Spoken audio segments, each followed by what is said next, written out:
Walking Dead Season 4, Episode 9, After.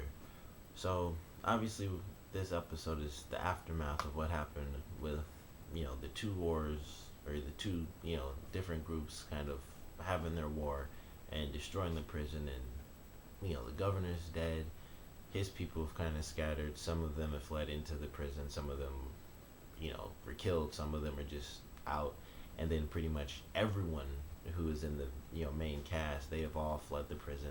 They're all out in the wilderness, and this episode picks up with two separate groups, so to speak. One being, of course, Rick and Carl, and the other being Michonne. What I enjoyed about this episode is that it was a really drama based episode. It was pretty much all dialogue. There were two scenes, two or three scenes where they actually had some suspense, where it was like, what's gonna happen. Although of course you knew, Carl's not gonna die naturally, but they were good scenes. Just how is he gonna get out of it? That's what I was wondering. But really good episode, and it was good to have an episode that was, when you think about it, just Carl. It was split up between like Carl and Michonne more than anything, because Rick was really only in it in the beginning, and then he's just kind of in a coma in a sense, and then he wakes up at the end. But it's a really good episode, and I enjoyed seeing Carl he's kind of cocky, after everything that happened at the prison. He was not just cocky, but he was mad at his father. He thought, I don't really need you. He even said, I'd be okay if you died, or I'd be better off if you died, or like I can handle myself. And him surviving these really close calls, like him leading the two walkers away from the door in the beginning, and then kind of getting jumped by the third, him surviving that, he was kind of cocky about it, like, oh, that was a problem, but I got out of it. Guess what? I didn't need my dad to do it. I did it myself. And then, when he was in the house, he searched through the house on his own, and once again, he survived. And the walker, like, he got his shoe off, and he wrote all the stuff on the door, and then he kind of just laughed when he turned around. He was like, I got out of that. Like, I was right. I told my dad I could clear a place on my own, and I did it.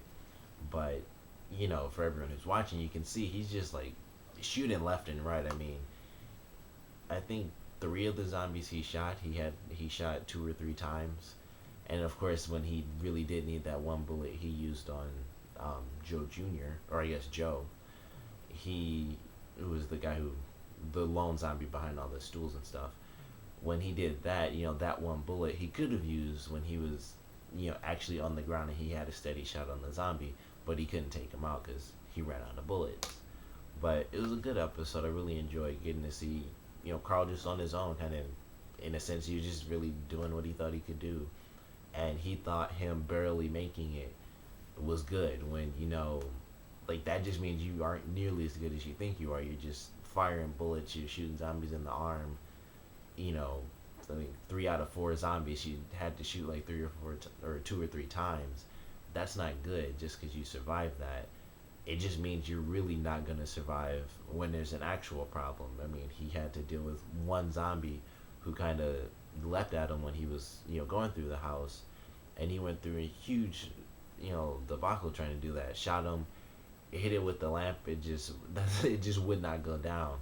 And then, he locks it up in the house. And he thinks, I survived that, no big deal. But it was a good episode. And, he realizes in the end that him barely making that, that's not good. You can't barely survive in the zombie apocalypse. You have to, like, destroy zombies and save ammo, so that when things really get bad and you don't have just 2 or 3 simple little zombies, which, obviously, as relatively speaking, it's simple compared to some of the things we've seen.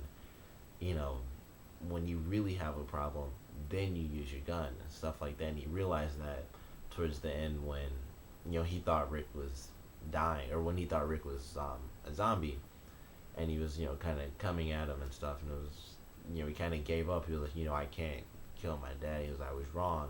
I'm not as strong as I thought I was. And he was just gonna let his zombie dad just eat him up. But fortunately, Rick survived. He was just real messed up. I mean, the one half of his face just looked kind of gross. Like his eye, for some reason. Sorry, I have like stupid eyelash. That's why I keep doing that. But his eye was just really gross to me. It looked kind of green, but and it was obviously like bloodshot. But cuts and like huge bump, and his leg seemed like it was just broken. But yeah, he was just out for a little bit, and then he wakes up at the end, and Michonne's at the door, and she finds him, and it was nice to see.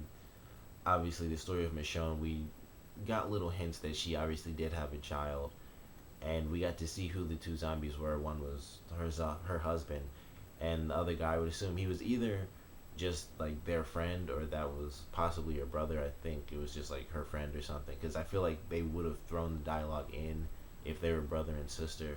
But she had the dream where they're just she's cooking and they're talking about this museum where she doesn't really consider it art, and then it kind of goes through them when they're in whatever camp they're in, and the decision they have to make. And one of the best things about that was the fact that their son was still alive, and that was the real struggle. And they obviously made the wrong choice, and I'm not sure if she did agree to leave the camp or not. But how the dialogue she or the monologue she had towards the end of the episode made it seem like she wanted to leave, and then her husband didn't, so he kind of made a forceful decision and kind of screwed up everything. And he died, and the other guy died, and their son died too. But it was a really good episode, kind of her after that happened, because she kind of gotten back into society, so to speak. And then everyone, in a sense, everyone sort of died off, because no one of course knows who is alive and who isn't. And she just had the two walkers, she tied them up again, chopped their arms off. And when they were kind of in the herd, I thought that was going to lead to something, because it seemed like they were going to like somehow head somewhere, and it was just going to be a ton of zombies or some weird thing that they were actually going towards, because it seemed like when she was looking around, it was because zombies were just randomly coming in out of nowhere, as if they were headed towards something. But instead of it leading to anything, it was instead of there being a destination, it led to her just killing off all those zombies, and then going back to the path where she saw the foot tracks in the beginning of the episode, and actually following them, and eventually getting to Rick and Carl. So it was a great ending, and I'm excited to see next week's episode, which is basically just everybody else. Everyone else gets thrown in at once. But I'm really excited, because of course that's all I was curious about was where's everyone else. And it seems like everyone else is actually together, aside from I think Glenn and Maggie, and I think the two girls are with them, although based on the preview they get split off too.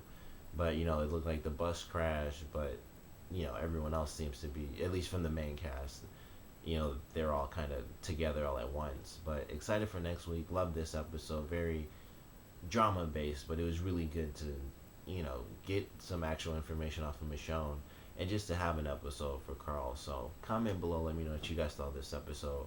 Favorite parts, least favorite parts, and one of the biggest questions, because no one really knows for sure. Do you guys think that Judith, who's the baby, is actually dead, or do you guys think someone just took her out of the baby seat? Because I personally think someone just took her out of the seat, but you never really know. So comment below, let me know, and thanks for watching.